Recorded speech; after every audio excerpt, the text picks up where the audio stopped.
Bonjour, je m'appelle Michèle Auclair, je suis physiothérapeute pour le CIS du Bas-Saint-Laurent. Bonjour, je m'appelle Marie-Michèle Fournier, kinésiologue. Aujourd'hui, nous vous présentons une capsule d'information sur l'arthrose. Votre médecin vous a informé que vous présentiez de l'arthrose de la hanche ou du genou? Vous aimeriez connaître des façons de soulager votre douleur et d'augmenter votre pratique d'activité physique? Si vous avez répondu oui à l'une de ces questions, c'est que cette présentation est pour vous. En visionnant cette capsule, vous aurez accès à des informations générales sur l'arthrose. Nous vous proposerons des façons de soulager votre douleur. De plus, nous aborderons les bienfaits de l'activité physique et vous proposerons des solutions pour bouger plus régulièrement. L'arthrose est la forme d'arthrite la plus courante. Elle touche plus de Canadiens que toutes les autres formes d'arthrite combinées. Il y a plus de 6 millions de Canadiens qui en sont atteints. Elle touche 80% des gens âgés de 75 ans et plus. L'arthrose est l'usure du cartilage de l'os. Elle est décrite comme l'incapacité du corps à guérir le tissu articulaire endommagé. Il n'existe actuellement aucun moyen de guérir de l'arthrose. Cependant, il existe plusieurs façons d'en soulager la douleur et d'améliorer sa fonction. D'abord, il est important de discuter avec un médecin de famille d'une médication adéquate. Dans les cas les plus sévères, une rencontre avec un chirurgien orthopédiste pourra être indiquée. Voici les stratégies qui seront élaborées dans cette capsule pour vous aider à mieux gérer la douleur due à l'arthrose. Je vous expliquerai l'importance de respecter vos limites, les bienfaits de l'utilisation d'un accessoire de marche, ainsi que l'utilisation de la glace ou de la chaleur. De plus, l'accompagnement par différents professionnels de la santé, le questionnement sur la perte de poids ainsi que les bienfaits de la relaxation seront abordés. Premièrement, il est important de respecter vos limites. Respecter ces limites veut dire respecter la douleur. Donc, si vous faites une activité et que la douleur s'intensifie, vous pouvez prendre un temps d'arrêt ou ralentir pour voir l'évolution de la douleur. Une autre bonne façon de rester à l'écoute des signaux de douleur ou de fatigue de votre corps est de fractionner vos activités de la vie quotidienne. L'échelle de perception de la douleur est utilisée pour évaluer votre niveau de douleur ressenti à un certain moment, au repos ou à l'activité, et de voir son évolution dans le temps. Donc, pour bien utiliser cette échelle, je me pose la question, sur une échelle de 0 à 10, à quel niveau se situe ma douleur? 10 étant la pire douleur ressentie. Pour commencer à faire une activité physique, le niveau de votre douleur doit se situer dans la zone verte ou au tout début de la zone jaune. Si la douleur au départ est plus élevée, soit dans la zone orange ou dans la zone rouge, vous devrez envisager d'utiliser une stratégie pour diminuer rapidement la douleur, par exemple une médication. Si la douleur fait partie de votre quotidien, il est important d'apprendre à doser vos activités afin d'éviter l'augmentation de la douleur à l'effort. Nous avons tous une quantité d'énergie à utiliser pour chaque journée. Il est important de l'utiliser pour des activités qui vous font du bien. En respectant vos limites et en vous assurant de ne pas vider votre réserve d'énergie, vous serez plus en mesure de contrôler la douleur due à l'arthrose. Les activités de tous les jours, comme l'épicerie, le ménage, vont puiser dans vos réserves d'énergie. Par contre, lorsque vous prenez du temps pour vous, comme prendre une marche, faire des exercices ou faire une activité que vous aimez, vous augmenterez votre énergie et vos capacités physiques, un peu comme lorsque l'on recharge une batterie. Une autre bonne façon de soulager la douleur due à l'arthrose est d'utiliser une canne ou des bâtons de marche. Le fait d'utiliser un accessoire de marche va diminuer la charge portée sur votre articulation. De cette façon, vous pourrez continuer à demeurer actif tout en respectant vos limites.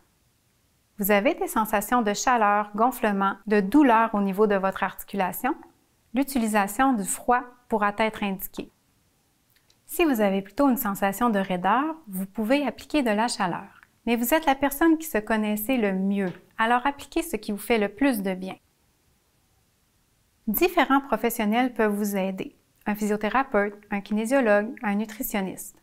Le physiothérapeute pourra faire un examen physique. Suite à l'examen physique, il pourra utiliser des techniques manuelles et divers moyens antalgiques afin de soulager la douleur et d'améliorer la mobilité de votre articulation.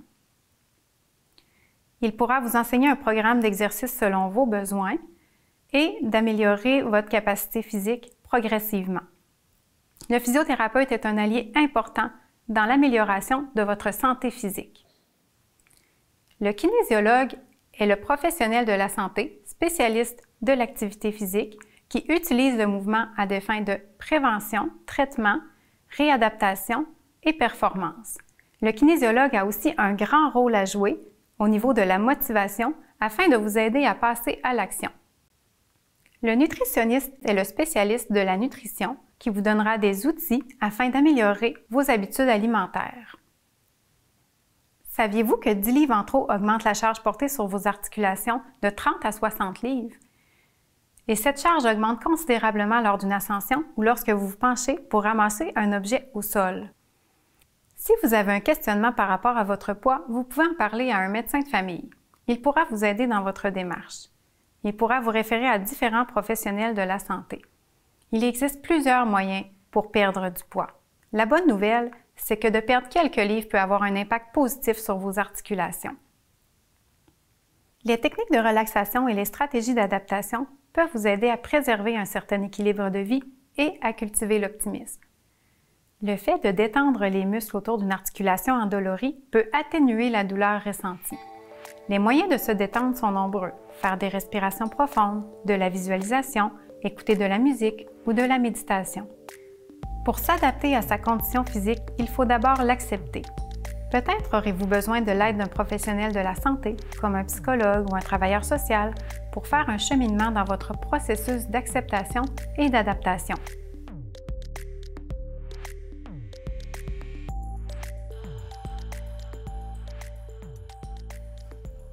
On pense souvent à tort qu'une articulation endolorie a besoin de repos. Bien au contraire, un manque d'activité physique peut affaiblir les muscles qui entourent l'articulation et ainsi créer de la douleur et de la raideur. L'activité physique, peu importe sa nature et sa forme, apporte une multitude de bienfaits. Des exercices appropriés, comme des étirements, du renforcement musculaire et des exercices de posture, peuvent vous aider à préserver une bonne santé au niveau du cartilage, maintenir de bonnes amplitudes de mouvement. Plus important encore, vous permettra de renforcer les muscles qui entourent vos articulations. Des articulations plus stables et plus solides vous permettront de réduire les risques de chute et de blessures pour ainsi conserver une bonne autonomie plus longtemps. De plus, l'activité physique vous permettra de mieux gérer votre douleur et ainsi avoir une meilleure humeur. Plusieurs barrières peuvent vous empêcher de passer à l'action. Vous avez trop de douleur ou vous avez peur?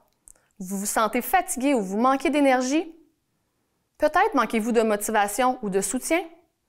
Ou encore, l'arthrose prend beaucoup de place dans votre vie et vous empêche de faire ce que vous aimez?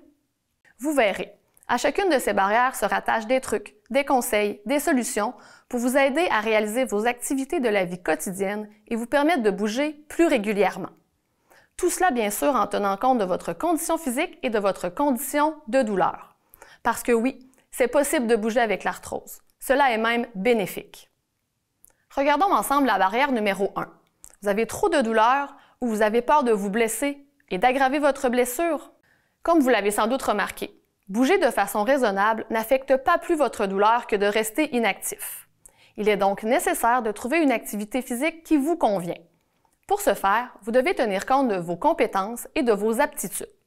Vous devez aussi avoir de l'intérêt pour l'activité physique choisie afin d'en retirer du plaisir.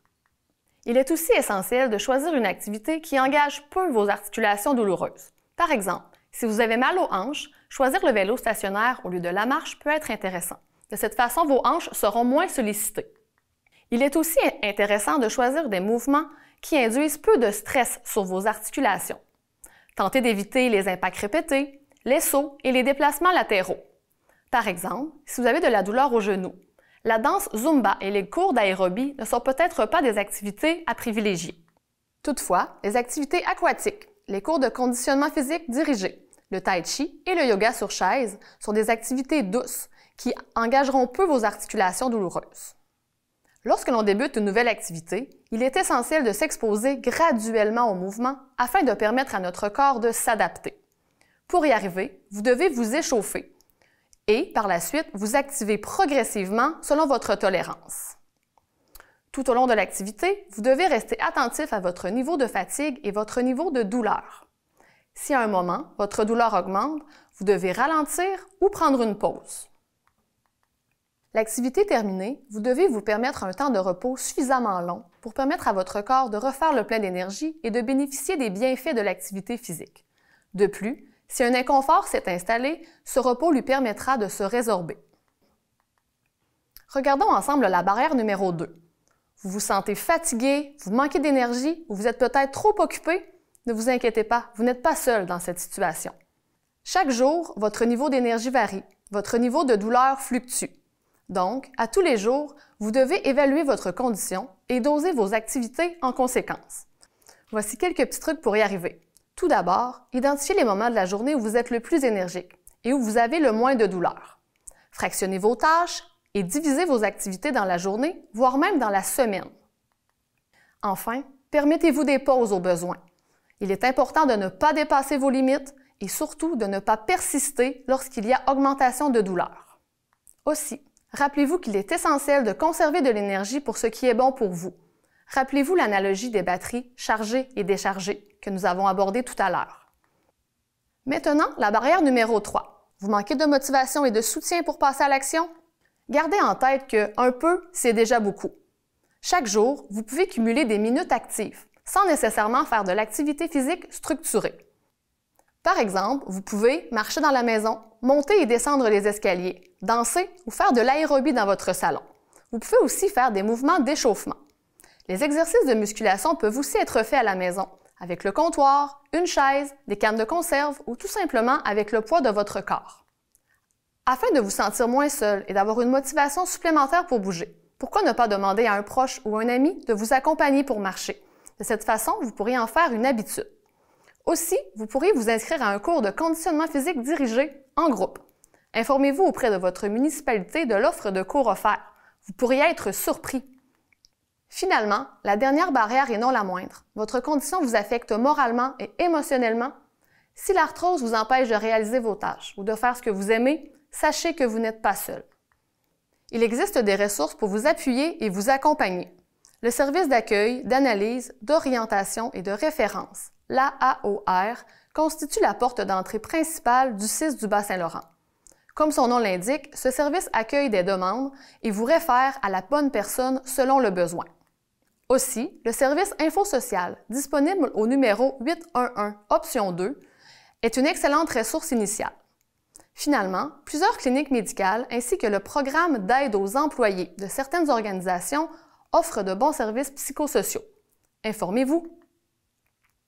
Pour conclure, vous savez maintenant qu'il existe plusieurs solutions pour améliorer votre condition.